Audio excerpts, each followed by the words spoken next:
मेरे प्यारे देशवासियों, नमस्कार। मानसून के इस मौसम में प्राकृतिक आपदाएं देश की कसौटी कर रही हैं। पिछले कुछ हफ्तों में हमने बाढ़ और भूस्खलन का बड़ा कहर देखा है। कहीं घर उजड़ गए, कहीं खेत डूब गए, परिवार के परिवार उजड़ गए।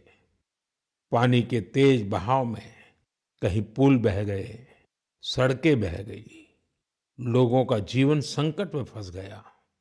इन घटनाओं ने हर हिंदुस्तानी को दुखी किया है। जिन परिवारों ने अपने प्रियजन खोए, उनका दर्द हम सबका दर्द है। जहां भी संकट आया, वहां के लोगों को बचाने के लिए हमारे एनडीआरएफ, एसडीआरएफ के जवान, अन्य सुरक्षा बल, हर कोई दिन रात जुटे रहे। जवानों ने तकनीक का सहारा भी लिया है।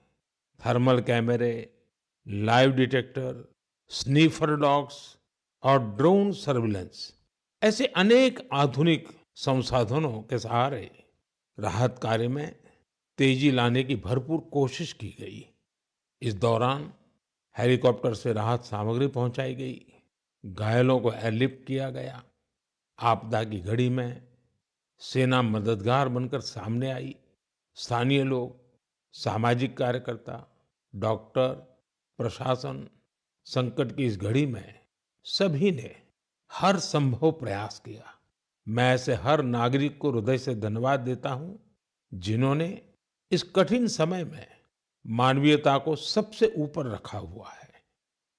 मेरे प्यारे देशवासियों, बाढ़ और बारिश की इस तबाही के बीच जम्मू कश्मीर ने दो बहुत खास उपलब्धियां भी हासिल की हैं।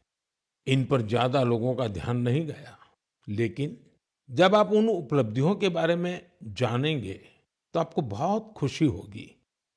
जम्मू कश्मीर के पुलवामा के एक स्टेडियम में रिकॉर्ड संख्या में लोग इकट्ठा हुए। यहाँ पुलवामा का पहला डे नाइट क्रिकेट मैच खेला गया।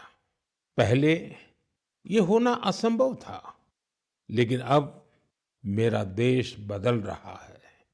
ये मैच रॉयल प्रीमियर लीग का हिस्सा है, जिसमें जम्मू कश्मीर की अलग अलग टीमें खेल रही हैं। इतने सारे लोग, खासकर युवा, पुलवामा में रात के समय हजारों की तादाद में क्रिकेट का आनंद लेते हुए, ये नजारा वाकई देखने लायक था। साथियों, दूसरा आयोजन जिसने ध्यान खींचा वो है देश में हुआ पहला खेलो इंडिया वाटर स्पोर्ट्स फेस्टिवल, और वो भी श्रीनगर की डल झील पर हुआ। सचमुच ऐसा उत्सव आयोजित करने के लिए ये कितनी खास जगह है। इसका उद्देश्य है जम्मू कश्मीर में वाटर स्पोर्ट्स को और लोकप्रिय बनाना। इसमें पूरे भारत से 800 से अधिक एथलीट्स ने हिस्सा लिया। महिला एथलीट्स भी पीछे नहीं रही, उनकी भागीदारी भी लगभग पुरुषों के बराबर थी। मैं उन सभी खिलाड़ियों को बधाई देना चाहता हूं जिन्होंने इसमें भाग लिया। विशेष बधाई मध्य प्रदेश को, जिसने सबसे ज्यादा मेडल जीते। उसके बाद हरियाणा और उड़ीसा का स्थान रहा। जम्मू कश्मीर की सरकार और वहां की जनता की आत्मीयता और मेहमान नवाजी की मैं भूरी भूरी प्रशंसा करता हूं। साथियों, इस आयोजन से जुड़े अनुभव को आप तक पहुंचाने के लिए मैंने सोचा है कि ऐसे दो खिलाड़ियों से भी बात करूं जिन्होंने इसमें हिस्सा लिया। उनमें से एक है ओडिशा की रश्मिता साहू और दूसरे हैं श्रीनगर के मोहसिन अली। आइए सुनते हैं वो क्या कहते हैं। रश्मिता जी, नमस्ते। नमस्ते सर। जय जगन्नाथ। जय जगन्नाथ सर। रश्मिता जी, सबसे पहले तो आपको खेल जगत में सफलता के लिए बहुत बहुत बधाई। Thank you sir. रश्मिता, हमारे श्रोता आपके बारे में और आपकी खेल यात्रा के बारे में जानने के लिए बहुत उत्सुक है। मैं भी बहुत उत्सुक हूँ। बताइए। सर मैं रश्मिता साहू हूँ, उड़ीसा से। और मैं कैनोइंग प्लेयर हूँ। मैं 2017 से कोर्स ज्वाइन किया था, कैनोइंग शुरू किया था। और मैं नेशनल लेवल में नेशनल चैंपियनशिप और नेशनल गेम्स में पार्टिसिपेट किया हूँ। मेरा 41 मेडल्स है, 13 गोल्ड, 14 सिल्वर और 14 ब्रॉन्ज मेडल सर। इस खेल की रुचि कैसे बनी? सबसे पहले किसने आपको इस तरफ प्रेरित किया? आपके परिवार में खेल का वातावरण है क्या? नहीं सर, मैं जिस गांव से आती हूँ उसमें खेल का कोई ये नहीं था। तो इधर नदी में बोटिंग हो रहा था, तो ऐसे स्विमिंग के लिए गया था। तो ऐसे मैं और मेरा दोस्त लोग ऐसे स्विमिंग कर रहा था, तो एक बोट गया है कैनन काइकिंग का। तो मेरे को उसके बारे में कुछ पता नहीं था। तो मैंने मेरा दोस्त को पूछा ये क्या है।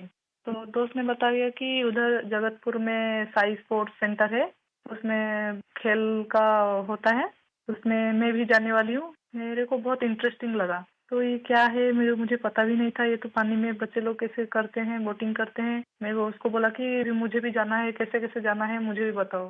तो उधर जाके बात करो बोला है। फिर मैं तुरंत घर में जाके पापा मेरे को जाना है, पापा मेरे को जाना है। फिर पापा लोग ठीक है लेके आया। उस टाइम ट्रायल तो नहीं था। फिर कोच लोग ने बोला कि ये ट्रायल फरवरी में होता है, फरवरी मार्च में, आप उस टाइम ट्रायल के टाइम में आ जाओ। फिर मैं ट्रायल के टाइम में आया। अच्छा रश्मिता, कश्मीर में हुए खेलो इंडिया वाटर स्पोर्ट्स फेस्टिवल में आपका स्वयं का अनुभव कैसा रहा? पहली बार कश्मीर गई थी? हाँ सर, मैं पहली बार कश्मीर गई थी। हम लोग को उधर खेलो इंडिया, फर्स्ट खेलो इंडिया वाटर स्पोर्ट्स फेस्टिवल आयोजित किया गया था। उसमें मेरा 2 इवेंट था, सिंगल 200 मीटर और 500 मीटर डबल में। और मैं दोनों में गोल्ड मेडल हासिल किया हूँ सर। अरे वाह, दोनों में लाई हो। Yes sir. बहुत बहुत बधाई। Thank you sir. अच्छा रश्मिता, वाटर स्पोर्ट्स के अलावा आपकी क्या हॉबीज हैं? सर वाटर स्पोर्ट्स के अलावा सर मेरे को स्पोर्ट्स में मेरे को रनिंग बहुत अच्छा लगता है। जब भी मैं छुट्टी में जाती हूँ तब मैं रनिंग के लिए जाती हूँ। मेरा जो पुराना फील्ड है उधर मैं पहले थोड़ा सा फुटबॉल खेलना सीखी थी, तो उधर जब भी जाती थी मैं बहुत रनिंग करती हूँ। और मैं फुटबॉल भी खेलती हूँ सर, थोड़ा बहुत। मतलब खेल आपके रगों में है। हाँ सर, मैं जब फर्स्ट क्लास से 10th क्लास तक जब स्कूल में था, तो मैं जो भी पार्टिसिपेट करता था उसमें सब में फर्स्ट होता था, चैंपियन होता था सर। रश्मिता, जो लोग आपकी तरह खेलों में आगे बढ़ना चाहते हैं, अगर उनको कोई संदेश देना है तो आप क्या दोगी? सर बहुत सारे बच्चे, उनको घर से निकलना भी मना होता है। और लड़की हो बाहर में कैसे जाओगे। और किसी किसी का पैसा का दिक्कत की वजह से वो लोग खेल छोड़ रहे हैं। और ये जो खेलो इंडिया का स्कीम हो रहा है उसमें बहुत सारे बच्चों को पैसा का भी मदद मिलता है और बहुत सारे बच्चों को बहुत सारे हेल्प मिल रहा है। उसके वजह से बहुत सारे बच्चे आगे जा पा रहे हैं। और मैं बोलूंगी सबसे कि खेल को छोड़ो मत, खेल से बहुत आगे जा सकते हैं। तो खेल तो एक खेल है, लेकिन उसमें शरीर का हर अंश स्वस्थ भी रहता है। और खेल को आगे लेके इंडिया को मेडल दिलवाना हमारा कर्तव्य है सर। चलिए रश्मिता जी, मुझे बहुत अच्छा लगा। आपको फिर से एक बार बहुत बहुत बधाई। और आपके पिताजी को भी मेरी तरफ से प्रणाम कहिएगा, क्योंकि उन्होंने इतनी कठिनाइयों के बीच भी एक बेटी को आगे बढ़ने के लिए इतना प्रोत्साहन दिया। मेरी बहुत बहुत शुभकामनाएं हैं। धन्यवाद। Thank you sir. जय जगन्नाथ। जय जगन्नाथ सर। मोहसिन अली, नमस्ते। नमस्ते सर। मोहसिन जी, आपको बहुत बहुत बधाई और आपके उज्जवल भविष्य के लिए बहुत बहुत शुभकामनाएं। Thank you sir. मोहसिन, आपने पहले खेलो इंडिया वाटर स्पोर्ट्स इसका फेस्टिवल और उसमें भी सबसे पहला गोल्ड मेडल जीतने वाले आपको कैसा लगा? सर बहुत ही खुश हूँ मैं। मैंने गोल्ड मेडल जीता है खेलो इंडिया में, जो पहली बार हुआ है यहाँ पर कश्मीर में। लोगों में क्या चर्चा है? बहुत ही चर्चे है सर। पूरी फैमिली खुश है अभी। आपके स्कूल वाले? स्कूल वाले भी सब खुश है। कश्मीर में सब बोलते हैं आप गोल्ड मेडलिस्ट हो। तो आप तो बड़े सेलिब्रिटी बन गए। Yes sir. अच्छा, वाटर स्पोर्ट्स की रुचि कैसे बनी और उसके फायदे क्या नजर आ रहे हैं आप? पहले बचपन में मैंने देखा वो बोट चलती हुई वहाँ पर डल लेक में। पापा ने बोला आप करोगे? मैं हाँ मुझे भी शौक है। मैं भी फिर गया वहाँ पर सेंटर में मैडम के पास। फिर मैम ने मुझे सिखाया, बिल्किस मैम ने। अच्छा मोहसिन, पूरे देश के लोग आए थे, पहली बार वाटर स्पोर्ट्स का कार्यक्रम हुआ और वो भी श्रीनगर में हुआ, वो भी डल झील में हुआ। ये इतने सारे देश के लोग आए तो वहाँ के लोगों को क्या फील होता था? बहुत ही खुशी है सर, सब बोल रहे अच्छी जगह है, पूरा अच्छा है यहाँ पर, फैसिलिटी सब कुछ अच्छी है, सब यहाँ पर सब कुछ अच्छा रहा खेलो इंडिया में। तो आप कहीं खेलने के लिए कश्मीर के बाहर गए हैं कभी? इस मैं भोपाल गया हूँ, गोवा गया हूँ, केरला गया हूँ, हिमाचल गया हूँ। अच्छा, फिर आप तो पूरा हिंदुस्तान देख लिए है। Yes sir. अच्छा, ये इतने सारे खिलाड़ी वहां आए थे, यस सर। तो नए दोस्त बनाए कि नहीं बनाए? सर बहुत दोस्त बना दिए, एक साथ भी घूमे हम यहाँ पर, डल लेक में, लाल चौक में, पूरे जगह घूमे हम सर, पहलगाम भी गए थे। यस सर, पूरी जगह। देखिए, मैंने तो देखा है कि जम्मू कश्मीर में स्पोर्ट्स टैलेंट बड़ा गजब का है जी। Yes sir. हमारे जो जम्मू कश्मीर के नौजवान है, वो देश का नाम रोशन करे, इतना सामर्थ्य है उनके अंदर और आपने करके दिखाया है। सर मेरा ड्रीम है ओलंपिक में मेडल जीतना, वही ड्रीम है। वाह, शाबाश। वही ड्रीम है सर। देखिए, आपसे सुन करके ही मेरे तो रोंगटे खड़े हो गए। सर अभी वही ड्रीम है मेरा, ओलंपिक में मेडल जीतना, देश के लिए नेशनल एंथम बजाना, बस वही ड्रीम है मेरा। मेरे देश का एक मजदूर परिवार का बेटा इतने बड़े सपने देखता है, मतलब ये देश बहुत आगे बढ़ने वाला है। सर बहुत आगे बढ़ने वाला है, हम शुक्रगुजार हैं इंडिया गवर्नमेंट का, जिनने इतना यहाँ पर खेलो इंडिया किया, यहाँ पर पहली बार हुआ है सर। तभी तो तुम्हारा स्कूल में भी जय जयकार चलता होगा। Yes sir. चलिए मोहसिन, मुझे बहुत अच्छा लगा आपसे बात करके और मेरी तरफ से आपके पिताजी को विशेष रूप से मेरा धन्यवाद करना, क्योंकि उन्होंने मजदूरी की जिंदगी जी करके भी आपकी जिंदगी बनाई है और आपने अपने पिताजी के शब्दों पर बिल्कुल आराम किए बिना 10 साल तक तपस्या की है। ये खिलाड़ी के लिए बहुत बड़ी प्रेरणा होती है और आपके कोच को भी मैं बहुत बधाई देता हूं कि जिन्होंने आपके पीछे इतनी मेहनत की। मेरी तरफ से बहुत बहुत शुभकामनाएं, बहुत बहुत बधाई भैया। Thank you sir. नमस्कार सर। जय हिंद। साथियों, एक भारत श्रेष्ठ भारत की भावना देश की एकता, देश के विकास के लिए बहुत जरूरी है और निश्चित तौर पर खेल इसमें बड़ी भूमिका निभाते हैं। और इसलिए ही तो मैं कहता हूं, जो खेलता है वो खिलता है। हमारा देश भी जितनी टूर्नामेंट खेलेगा उतना खेलेगा। आप दोनों खिलाड़ियों को, आपके साथियों को मेरी बहुत बहुत शुभकामनाएं। मेरे प्यारे देशवासियों, आपने यूपीएससी का नाम तो जरूर सुना होगा। ये संस्था देश की सबसे कठिन परीक्षाओं में से एक सिविल सर्विसेज का एग्जाम भी लेती है। हम सब ने सिविल सर्विसेज के टॉपर्स की प्रेरणादायी बातें अनेक बार सुनी है। ये नौजवान कठिन परिस्थितियों में पढ़ाई के बाद अपनी मेहनत से इस सर्विस में जगह पाते हैं। लेकिन साथियों, यूपीएससी की परीक्षा की एक सच्चाई और भी है। हजारों ऐसे उम्मीदवार भी होते हैं जो बेहद काबिल होते हैं। उनकी मेहनत भी किसी से कम नहीं होती, पर मामूली अंतर से वो अंतिम सूची तक नहीं पहुंच पाते। इन उम्मीदवारों को दूसरी परीक्षाओं के लिए नए सिरे से तैयारी करनी पड़ती है। इसमें उनका समय और पैसा दोनों खर्च होता था। इसलिए अब ऐसे होनहार विद्यार्थियों के लिए भी एक डिजिटल प्लेटफॉर्म बनाया गया है और इसका नाम है प्रतिभा सेतु। प्रतिभा सेतु में उन उम्मीदवारों का डेटा रखा गया है जिन्होंने यूपीएससी की अलग-अलग परीक्षाओं के सभी चरण पास किए, लेकिन अंतिम मेरिट लिस्ट में उनका नाम नहीं आ पाया। इस पोर्टल पर 10,000 से ज्यादा ऐसे होनहार युवाओं का डेटा बैंक मौजूद है। कोई सिविल सर्विस की तैयारी कर रहा था, कोई इंजीनियरिंग सर्विस में जाना चाहता था, कोई मेडिकल सर्विसेज के हर पड़ाव को पार कर चुका था, लेकिन फाइनल में उसका सिलेक्शन नहीं हुआ। ऐसे सभी उम्मीदवारों की जानकारी अब प्रतिभा सेतु पोर्टल पर उपलब्ध कराई जा रही है। इस पोर्टल से प्राइवेट कंपनियों इन होनहार स्टूडेंट्स की जानकारी लेकर उन्हें अपने यहाँ नियुक्ति दे सकती है।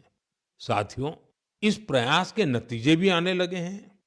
सैकड़ों उम्मीदवारों को इस पोर्टल की मदद से तुरंत नौकरी मिली है और वो युवा जो मामूली अंतर से रुक गए थे, अब नए आत्मविश्वास के साथ आगे बढ़ रहे हैं। मेरे प्यारे देशवासियों, आज पूरी दुनिया का ध्यान भारत की तरफ है। भारत में छिपी संभावनाओं पर दुनिया भर की नजर है। इसी से जुड़ा एक सुखद अनुभव मैं आपसे साझा करना चाहता हूं। आपको पता है कि आजकल पॉडकास्ट का बहुत फैशन है। विभिन्न विषयों से जुड़े पॉडकास्ट को भांति-भांति के लोग देखते और सुनते हैं। बीते दिनों मैं भी कुछ पॉडकास्ट में शामिल हुआ था। ऐसा ही एक पॉडकास्ट दुनिया के बहुत फेमस पॉडकास्टर लैक्स फ्रीडमैन के साथ हुआ था। उस पॉडकास्ट में बहुत सारी बातें हुई और दुनिया भर के लोगों ने उसे सुना भी। और जब पॉडकास्ट पर बात हो रही तो बातों बातों में ऐसे ही मैंने एक विषय उठाया था। जर्मनी के एक खिलाड़ी ने उस पॉडकास्ट को सुना और उसका ध्यान मैंने उसमें जो बात बताई थी उस पर केंद्रित हो गया। उन्होंने उस टॉपिक से इतना कनेक्ट किया कि पहले उन्होंने उस टॉपिक पर रिसर्च की और फिर जर्मनी में भारतीय दूतावास से संपर्क किया और उन्होंने चिट्ठी लिखकर बताया कि वो उस विषय को लेकर भारत से जुड़ना चाहते हैं। आप सोच रहे होंगे कि मोदी जी ने पॉडकास्ट में ऐसा कैसा विषय कह दिया जो जर्मनी के एक खिलाड़ी को प्रेरित कर गया। ये कौन सा विषय था? मैं आपको याद कराता हूँ। मैंने पॉडकास्ट में बातों बातों में मध्य प्रदेश के शहडोल के फुटबॉल के क्रेज से जुड़ा एक गांव का वर्णन किया था। दरअसल 2 साल पहले मैं शहडोल गया था। वहां के फुटबॉल प्लेयर से मिला था। पॉडकास्ट के दौरान एक सवाल के उत्तर में मैंने शहडोल के फुटबॉल खिलाड़ियों का भी जिक्र किया था। यही बात जर्मनी के फुटबॉल खिलाड़ी और कोच डिटमार बायर्सडॉर्फर ने भी सुनी। शहडोल के युवा फुटबॉल खिलाड़ियों की लाइफ जर्नी ने उन्हें बहुत प्रभावित और प्रेरित किया। सही में किसी ने कल्पना भी नहीं की थी कि वहां के प्रतिभाशाली फुटबॉल खिलाड़ी दूसरे देशों का ध्यान अपनी ओर आकर्षित करेंगे। अब जर्मनी के इस कोच ने शहडोल के कुछ खिलाड़ियों को जर्मनी की एक एकेडमी में ट्रेनिंग देने की पेशकश की है। इसके बाद मध्य प्रदेश की सरकार ने भी उनसे संपर्क किया है। जल्द ही शहडोल के हमारे कुछ युवा साथी ट्रेनिंग कोर्स के लिए जर्मनी जाएंगे। मुझे यह देखकर भी बहुत आनंद आता है कि भारत में फुटबॉल की लोकप्रियता निरंतर बढ़ रही है। मैं फुटबॉल प्रेमियों से आग्रह करता हूं कि जब समय मिले वे शहडोल जरूर जाएं और वहां हो रहे स्पोर्टिंग रिवॉल्यूशन को करीब से देखें। मेरे प्यारे देशवासियों, सूरत में रहने वाले जितेंद्र सिंह राठौड़ के बारे में जानकर आपको बहुत सुखद एहसास होगा। मन गर्व से भर जाएगा। जितेंद्र सिंह राठौड़ एक सिक्योरिटी गार्ड है और उन्होंने एक ऐसी अद्भुत पहल की है जो हर देशभक्त के लिए बहुत बड़ी प्रेरणा है। पिछले कुछ वर्षों से वो उन सभी जवानों के बारे में जानकारियां जुटा रहे हैं जिन्होंने भारत माता की रक्षा में अपने प्राण न्योछावर किए हैं। आज उनके पास प्रथम विश्व युद्ध से लेकर अब तक शहीद हुए हजारों वीर जवानों के बारे में जानकारियां मौजूद है। उनके पास शहीदों की हजारों तस्वीरें भी हैं। एक बार एक शहीद के पिता की कही गई बातें उनके हृदय को छू गई। शहीद के पिता ने कहा था, बेटा गया तो क्या हुआ, वतन तो सलामत है ना। इस एक बात ने जितेंद्र सिंह जी के मन में देशभक्ति का एक अद्भुत जुनून भर दिया। आज वो कई शहीदों के परिवारों के संपर्क में है। उन्होंने करीब 2,500 शहीदों के माता पिता के चरणों की मिट्टी भी अपने पास लाकर रखी है। ये सशस्त्र बलों के प्रति उनके गहरे प्रेम और जुड़ाव का जीवंत उदाहरण है। जितेंद्र जी का जीवन हमें देशभक्ति की वास्तविक सीख देता है। मेरे प्यारे देशवासियों, आजकल आपने देखा होगा, अक्सर घर की छतों पर, बड़ी इमारतों पर, सरकारी दफ्तरों में सोलर पैनल चमकते हुए दिखाई देते हैं। लोग अब इसके महत्व को समझ रहे हैं और खुले मन से अपना रहे हैं। हमारे देश पर सूर्यदेव की इतनी कृपा है, तो क्यों न उनकी दी हुई उस ऊर्जा का पूरा उपयोग करें। साथियों, सोलर पावर से किसानों की जिंदगी भी बदल रही है। वही खेत, वही मेहनत, वही किसान, लेकिन अब मेहनत का फल कहीं ज्यादा है। ये बदलाव आ रहा है सोलर पंप से और सोलर राइस मिल से। आज देश के कई राज्यों में सैकड़ों सोलर राइस मिल लग चुकी है। इन सोलर राइस मिलों ने किसानों की आय के साथ ही उनके चेहरे की रौनक भी बढ़ा दी है। साथियों, बिहार की देवकी जी ने सोलर पंप से गांव की किस्मत बदल दी है। मुजफ्फरपुर के रतनपुरा गांव के रहने वाली देवकी जी को लोग अब प्यार से सोलर दीदी कहते हैं। देवकी जी, उनका जीवन आसान नहीं था। कम उम्र में शादी हो गई, छोटा सा खेत, 4 बच्चों की जिम्मेदारी और भविष्य की कोई साफ तस्वीर नहीं। लेकिन उनका हौसला कभी टूटा नहीं। वो एक सेल्फ हेल्प ग्रुप से जुड़ी और वहीं उन्हें सोलर पंप के बारे में जानकारी मिली। उन्होंने सोलर पंप के लिए प्रयास शुरू किए और उसमें सफल भी रही। सोलर दीदी के सोलर पंप ने इसके बाद जैसे गांव की तस्वीर ही बदल दी। जहां पहले कुछ एकड़ में जमीन की सिंचाई हो पाती थी, अब सोलर दीदी के सोलर पंप से 40 एकड़ से ज्यादा क्षेत्र में पानी पहुंच रहा है। सोलर दीदी के इस अभियान में गांव के दूसरे किसान भी जुड़ गए हैं। उनकी फसलें हरी भरी होने लगी हैं, आमदनी बढ़ने लगी। साथियों, पहले देवकी जी की जिंदगी 4 दीवारी के भीतर सिमटी हुई थी, लेकिन आज वो पूरे आत्मविश्वास से अपना काम कर रही है। सोलर दीदी बनकर पैसे कमा रही है और सबसे दिलचस्प बात की, वो क्षेत्र के किसानों से यूपीआई के जरिए पेमेंट लेती है। अब पूरे गांव में उन्हें बहुत सम्मान से देखा जाता है। उनकी मेहनत और दूरदर्शिता ने दिखा दिया है कि सौर ऊर्जा सिर्फ बिजली का साधन नहीं है, बल्कि ये गांव-गांव में नई रोशनी लाने वाली एक नई शक्ति भी है। मेरे प्यारे देशवासियों, 15 सितंबर को भारत के महान इंजीनियर मोक्षगुंडम विश्वेश्वरैया जी का जन्मदिन होता है।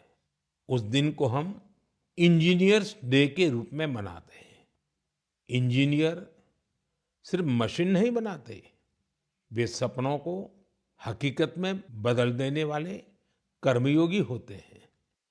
मैं भारत के हर इंजीनियर की सराहना करता हूं, उन्हें अपनी शुभकामनाएं देता हूं। साथियों, सितंबर में ही भगवान विश्वकर्मा की पूजा का पवित्र अवसर भी आने वाला है। 17 सितंबर को विश्वकर्मा जयंती है। ये दिन हमारे उन विश्वकर्मा बंधुओं को भी समर्पित है जो पारंपरिक शिल्प, कौशल और ज्ञान विज्ञान को अनवरत एक पीढ़ी से दूसरी पीढ़ी तक पहुंचा रहे हैं। हमारे सुतार, लोहार, सोनार, कुम्हार, मूर्तिकार, बढ़ई मिस्त्री हमेशा से भारत की समृद्धि की बुनियाद रहे हैं। हमारे इन विश्वकर्मा बंधुओं की मदद के लिए ही सरकार ने विश्वकर्मा योजना भी चलाई है। साथियों, अब मैं आपको एक ऑडियो रिकॉर्डिंग सुनाना चाहता हूं।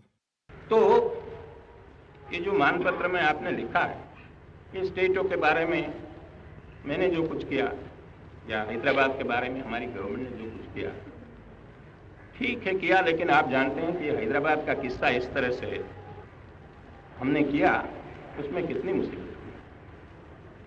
सब स्टेटों के साथ, सब प्रिंसेस के साथ हमने वायदा दिया था कि भाई कोई प्रिंस का, कोई राजा का हम अलग फैसला नहीं करेंगे, सबका एक हिसाब जैसे सबका होता है ऐसा उनका भी। लेकिन उनके लिए हमने वहां तक अलग समझौता किया। साथियों, ये आवाज लौह पुरुष सरदार वल्लभ भाई पटेल की है। हैदराबाद की घटनाओं पर उनके स्वर में जो पीड़ा है, उसे आप महसूस कर सकते हैं। अगले महीने सितंबर में हम हैदराबाद लिबरेशन डे भी मनाएंगे। ये वही महीना है जब हम उन सभी वीरों के साहस को याद करते हैं जिन्होंने ऑपरेशन पोलो में हिस्सा लिया था। आप सबको मालूम है कि जब अगस्त 1947 में भारत को आजादी मिली तो हैदराबाद अलग ही स्थिति में था। निजाम और रजाकारों के अत्याचार दिन ब दिन बढ़ते जा रहे थे।